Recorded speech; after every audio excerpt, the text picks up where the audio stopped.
It is 2:45 and you're watching Morning Live. Thank you so much for staying with us. Now, this April marks 25 years since the release of well-known international Hallelujah chorus conducted by the legendary Quincy Jones.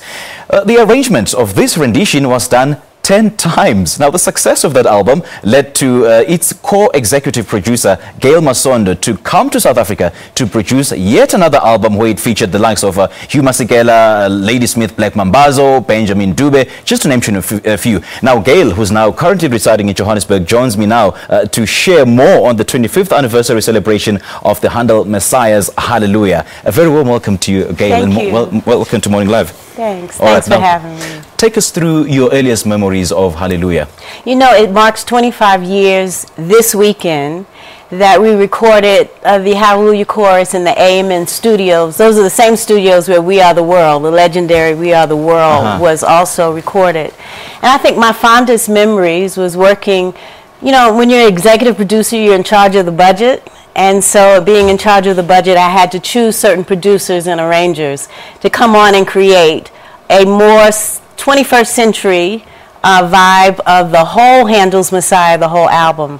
But the day that we recorded the Hallelujah chorus, we had over 100 artists, gospel and secular artists, from Al Jarreau to Lady Smith Black, to Take Six, the group that I manage. And it was just an eventful day. Not just the recording of the Hallelujah chorus, but that was the same day that LA went up in flames. It was the Rodney King verdict came out. And so it was a memorable day in many, many ways. And so 25 years later, I'm sitting in your studio where I was in LA 25 Actually, 25 years is a very, very long time. It's a long and quite a huge milestone. Now, do you still remember the story behind recording the song and the atmosphere around it? It was electric, to put, you know, and that sounds kind of cliche, but when you're bringing in artists like Chaka Khan, and she's looking at Andre Crouch across the room, and, you know, the vibe of artists coming together for one cause, and having Quincy into the room. Quincy conducted, many people call it the Quincy Jones project, but it was actually, we invited him to conduct the Hallelujah chorus for the video, but it was actually Mervyn Warren, who's a former member of Take Six, who actually did the arrangement. So it is interesting and it is gratifying that 25 years later, Handel's Messiah soulful celebration is played all over the world. Many people, many choral groups do the project at Christmas time and at Easter. And that makes it significant that you can do something and 25 years later it's still current. It's still current. Why do you think this song is so popular, not only in America, in Africa, and all over the world? The Hallelujah chorus was written in England during the 17th century. And when Handel created that particular work, it was for a charity.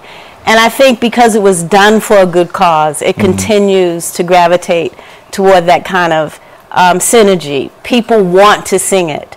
And choruses and chorale groups all over the world create an opportunity to sing this piece. Right.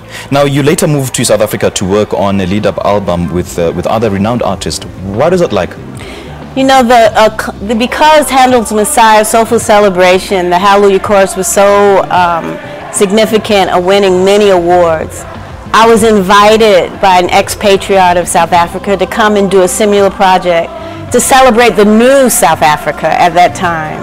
And at first I turned down the invitation, not knowing anything about South African music, but they brought on board Victor Masondo, a son of the soil, and asked him to produce the project with me, because he knew the South African artists. I only knew Hugh Masikela and Lady Smith Black, but on that project we had Timber Makize, we had Louis, we had Paul Hamner, we had so many artists from South Africa, Spongeli Khumalo, Benjamin Dube, as you mentioned, that came along, and that project actually helped save Regina Mundi. Regina Mundi was going to be torn down. And we came into the country and said, what can we do? They said, can you save Regina Mundi? And what that meant was put a roof on it. And so that's one thing we did. We went to Funda, this project, Place of Hope, went to Funda community, and college, and we funded 16 art students, visual art students, to continue their education. Wow, so whenever I walk into Regina Mundi, you know, I have a certain memorable feeling about all the work that Handel's Messiah Soulful Celebration did. Indeed, indeed. So how do you plan on celebrating this the huge milestone?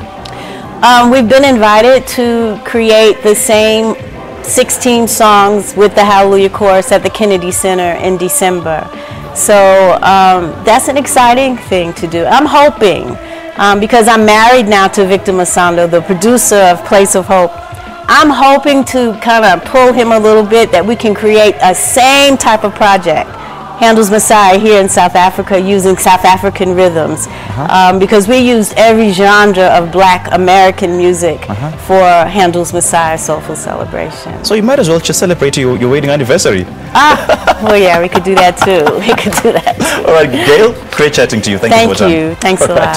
That was Gail Masondo. Now, this April marks 25 years since the release of a well-known international Handel Messiah's Hallelujah Chorus, conducted by the legendary Quincy Jones. We do thank her for her